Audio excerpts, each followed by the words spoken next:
seseorang itu kalau awake wis sehat, kemudian atine yo sehat, terus duwe akeh. Kira-kira ayo Pak Pol. Dan alhamdulillah pula pagi ini kula kali panjenengan bisa mengawali hidup di pagi ini, mengawali aktivitas dengan sholat subuh berjamaah. Rasulullah menjanjikan kalau ada orang muslim bisa sholat subuh berjamaah di masjid, maka pahalanya bagaikan sholat semalam suntuk tanpa berhenti.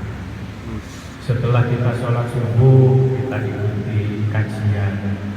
Habis ini mungkin ada yang kemudian olahraga, mungkin ada yang kemudian mau silaturahmi, atau mungkin mau bepergian rekreasi, atau mungkin mampir di warung kopi. Luar biasa. Itulah yang disebut nikmat.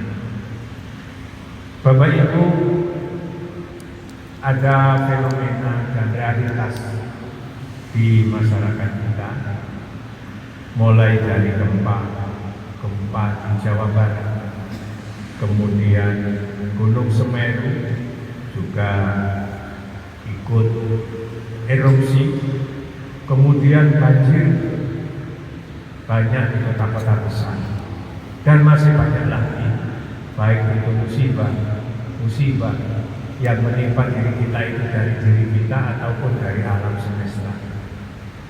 Kemudian di dalam kitab Mu'jamul Wasit itu ada satu definisi bahwa yang disebut musibah itu kullu makrubin yahullu bil insan, kullu makrubin yahullu bil insan.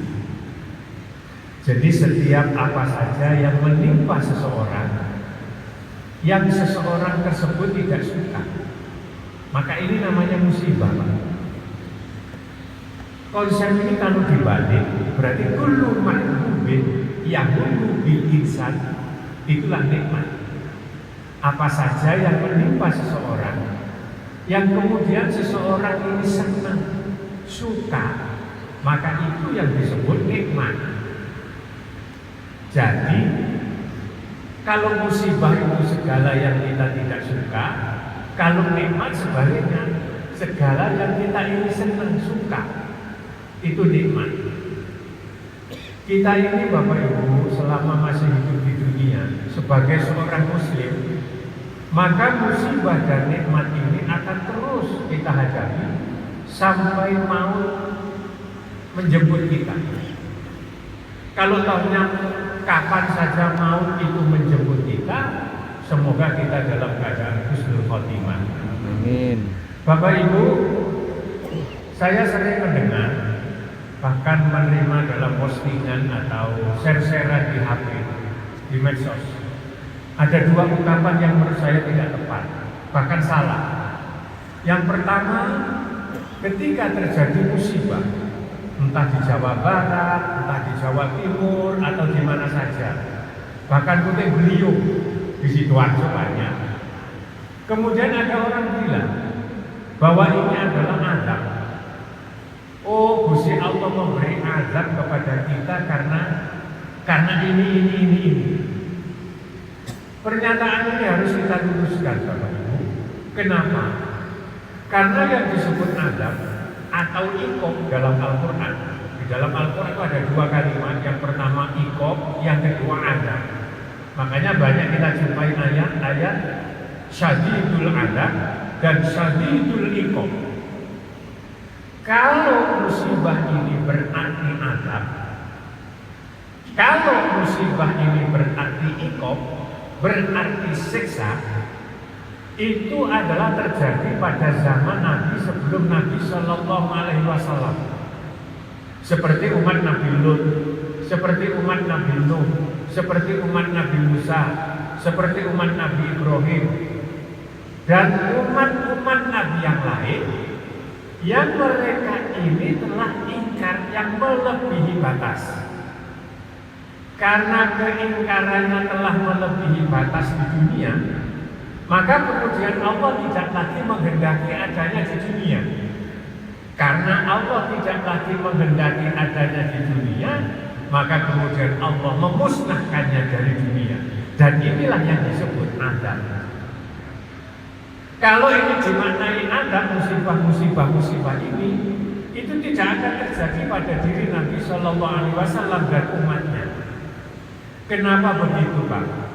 Karena Allah memberi kesempatan, karena Allah memberikan kelebihan, karena Allah telah memberi keistimewaan kepada umat Nabi Muhammad Shallallahu Alaihi Wasallam bahwa umat Kanjeng Nabi ini nek nglakoni dosa itu tidak akan disiksa di dunia. Ditunggu sapa roh meneh dene tobat. Siapa tahu bulan depan dia tobat. Siapa tahu dia tahun depan dia tobat. Loh, siapa tahu Pak di penghujung usianya kemudian dia bertobat dan Allah menerima tobatnya. Itu yang dinanti.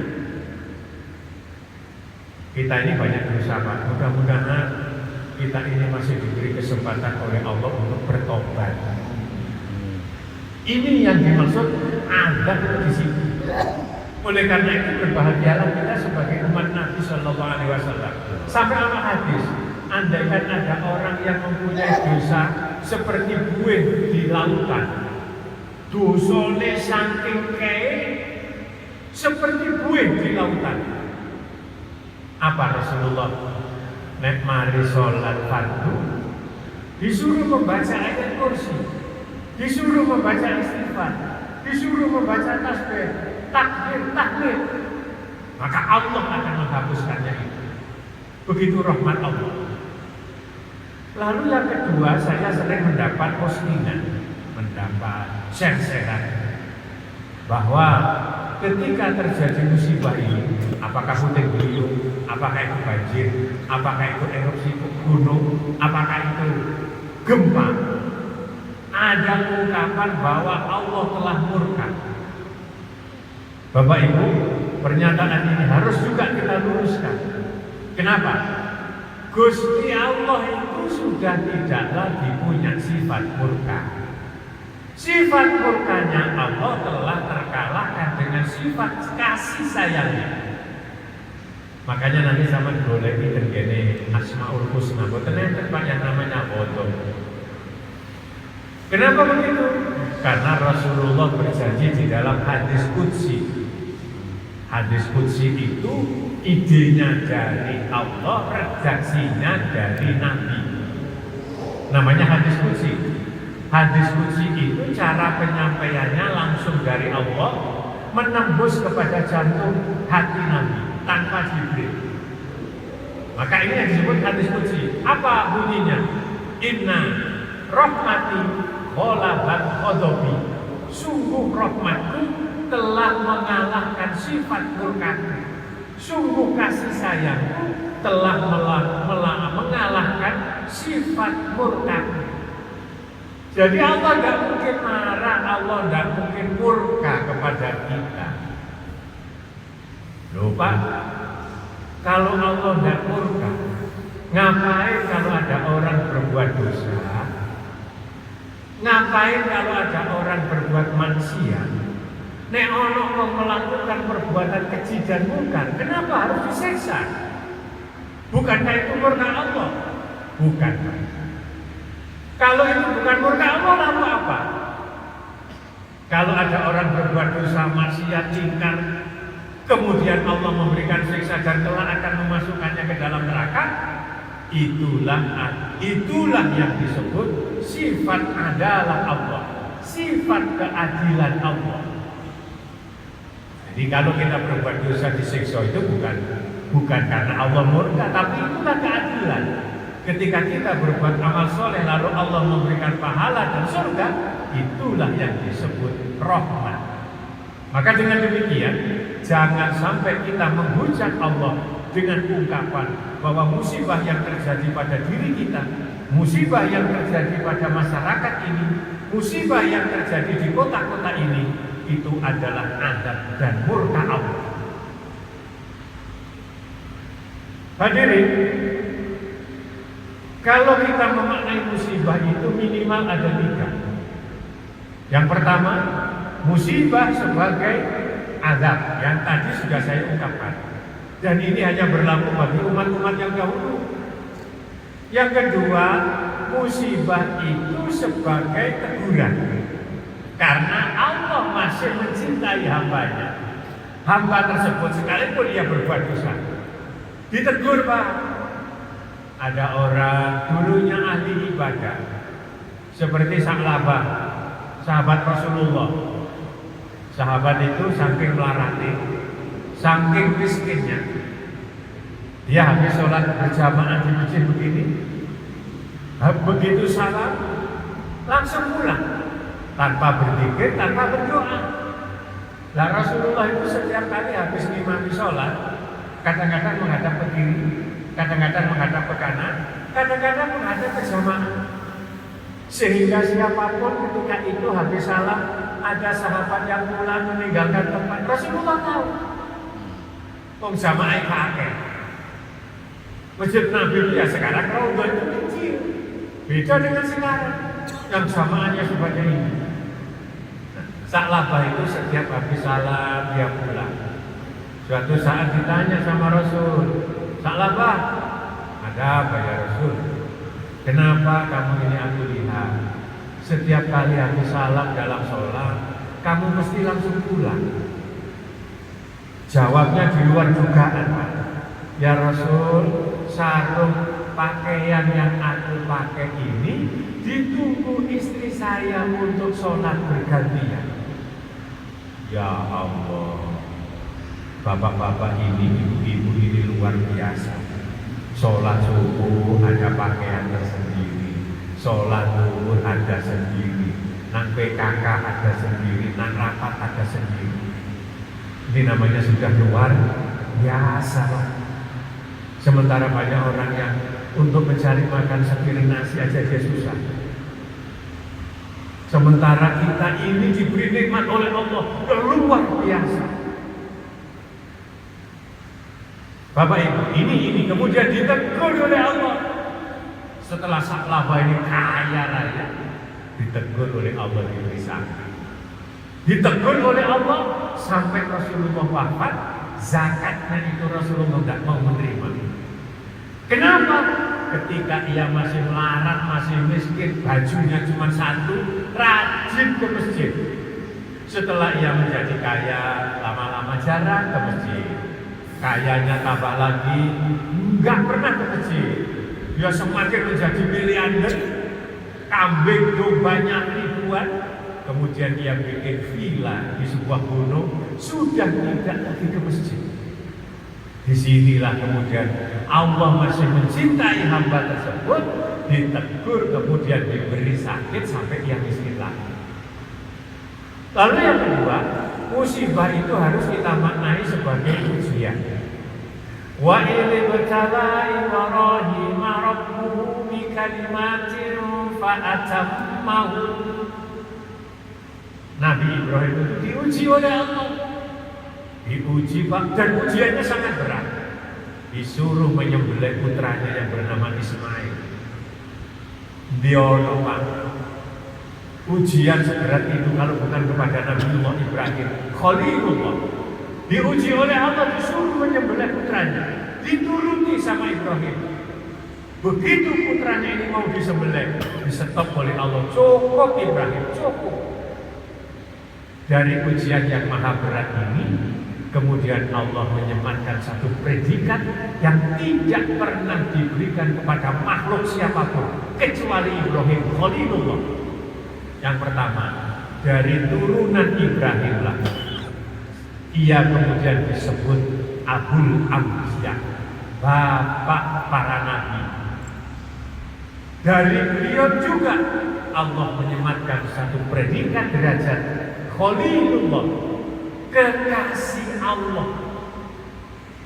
Gak ada nabi rasul yang secara nyata diberi gelar kekasih Allah kecuali Nabi Ibrahim. Kekasih itu wali, Khalil. Mungkin ada atau mungkin kita itu menjadi wali, kita tidak tahu. Mungkin kita adalah kekasih Allah, kita juga tidak tahu. Tapi Nabiullah Ibrahim dengan nyata-nyata diberi gelar Khalilullah, kekasih Allah. Kenapa diberi kekasih Allah? Gelar disematkan padanya karena ia sanggup menjalani, sanggup menerima, sanggup menghadapi musibah dengan sempurna. Bapak Ibu, oleh karena itu kita tidak boleh berdoa sembarangan. Maksudnya doa sembarangan bagaimana? Misalkan berdoa begini, ya Allah, aku hidup ini jangan kau beri musibah ya Allah. Boleh apa enggak doa ini Pak? Padha karo wong wedok donga, ya Allah, jangan sampai suami saya kawin lagi ya Allah. Boleh enggak doa ini? Enggak boleh Pak. Wong kenapa? Lah ya Allah wong urip iki wis ujian kok. Jangan kau beri aku ujian. Yang benar bagaimana? Rabbana wala tuhammilna ma la taqata lana bi wa'fu 'anna waghfir lana warhamna anta maulana fansurna 'alal qaumil kafirin. Itu yang betul. Kalau toh Allah memberikan ujian, kalau toh Allah memberikan musibah pada kita, tapi kita sanggup memikulnya. Tapi jangan berdoa, ya Allah jangan kau beri aku ujian, boten noleh. Padha karo wong wedok, ya Allah jangan sampai bojoku ragu mana ya Allah. Bengi mari tahajud nangis pada Allah, ojo sampai bojoku ragu mana ya Allah. Donga niki bertentangan kali ayat Fankihu ma tawalakum minan nisa'i masna wa sulasa wa ruba fa in khiftum alla ta'dilu fawahidah. Ngomong lanang itu jelas-jelas boleh kawin lebih dari satu dengan cara adil. Nggih Pak nggih. Kadang-kadang ana wong lanang itu gregeno. Tapi tiange mboten ten mriki Pak. Mriko etane Madura iki laut. Ngomong, apa Mas kok sampean kok rabi maneh? Lho itu cek sunah Rasul. Yo ket biyen nek rabi sunah Rasul ket biyen dulu. Tapi yo aja mek rabine tok. Salate yo sunah Rasul, posone sunah Rasul, kerjane sunah Rasul, ibadahe nggih sunah Rasul. Salate bolong-bolong, begitu wayahe rabi maneh, alasane sunah Rasul. Niki gegeno jenenge. Lah ya apa nek donga Pak? Rabbana hab lana min azwajina wa dzurriyyatina qurrata a'yun waj'alna lil muttaqina imama. Itu donga saja. Nah, disinilah pentingnya. Ketika orang itu sudah diberikan musibah, Allah hanya meminta dia bersyukur. Ketika kita diberi nikmat terbalik. Ketika Allah memberikan musibah pada kita, Allah memintanya untuk sabar. Ketika Allah memberikan nikmat pada kita, Allah memintanya kita bersyukur. Bapak Ibu, musibah itu terjadi dari 4 hal. Yang pertama, musibah itu akan terjadi karena faktor dari diri kita sendiri. Yang nomor 2, musibah itu akan terjadi karena faktor dari tangan-tangan orang lain. Saya memberikan contoh sederhana. Ada tetangga kita, kemudian membuang sampah sampai naik DP. Akhirnya gotnya buntu. Ketika got ini buntu dari ulah orang lain, ini namanya musibah. Nah kalau dari diri kita sendiri, kita ini disuruh sholat, disuruh puasa, suruh ngaji dan lain-lain, suruh zakat, tetapi kita tidak mau sholat, tidak mau ngaji, begitu, maka Allah akan memberikan musibah padanya sebagai teguran. Yang ketiga, ada musibah itu yang terjadi karena apa? Karena sebab alam semesta. Erupsi Pak, ini karena faktor alam. Banjir karena faktor alam. Kemudian gempa karena faktor alam. Kemudian yang keempat, musibah itu terjadi karena mutlak kehendak Allah ada atau tidak adanya sebab. Ono sebab, ono sebab, musibah akan terjadi. Nah kenapa? Karena ini bagian dari kesempurnaan hidup kita sebagai manusia, sebagai kesempurnaan kita hidup sebagai seorang muslim. Bapak Ibu, kalau ada orang Islam diberi musibah, kemudian ia bersabar, maka ia mulia dalam pandangan manusia dan mulia dalam pandangan Allah. Kalau ada orang diberikan nikmat, lalu ia bersyukur, ia pun mulia dalam pandangan manusia dan mulia dalam pandangan Allah. Tapi nuwun sewu Pak, kalau ada orang kafir, ia lalu diberi hidup menderita, itu adalah bagian dari teguran dari Allah. Tapi kalau ia kemudian menjadi orang kaya raya, itu bukan nikmat, bukan rahmat, tapi itulah yang disebut istidraj. Oleh karena itu kita ini hidup hanya diminta oleh Allah dua, sabar dan syukur. Wala nabluukum bisyarri wal khair. Surat Al-Anbiya ayat 35. Nek dikai ujian gak enak kok sabar. Nek dikai ujian penak dikongkon syukur. Sayyidina Ali radhiyallahu anhu pernah berkata, makhluk Allah paling kuat itu adalah api. Api bisa membakar apa saja. Tetapi api ini bisa dikalahkan dengan air. Air bisa mengalahkan api, Pak. Dan air ini bisa memberikan banjir di mana-mana. Katanya Sayyidina Ali, air bisa dikalahkan dengan tanah. Di Jakarta, di Makassar itu ada laut, Pak. Ini diuruk. Setelah diuruk menjadi pulau, menjadi rumah penduduk, pemukiman. Air bisa dikalahkan dengan tanah. Tanah bisa dikalahkan dengan manusia. Bapak Ibu kalau ke Mekah Medina, panjenengan yang sudah pernah umroh haji, gunung waktu itu jadi jalan, jadi hotel, jadi terowongan, batu cadas. Kalai ambek menungso. Tapi Pak, menungso sehebat apapun kalahnya dengan apa? Bapak Ibu masuk jadi jenderal, bintangnya gak terima 14, dikelilingi prajurit, dikelilingi kalau dia seorang raja dikelilingi. Wah sembarang. Kalai menungso sehebat apapun, kalai karo ngantuk. Nggih Pak nggih. Masuk dadi raja duwe akeh jabatan tinggi, bojone akeh sembarange akeh. Kalahe ambek ngantuk. Wong ngantuk iku kalahe ambek apa? Wong ngantuk iku kalahe karo sedih. Susah.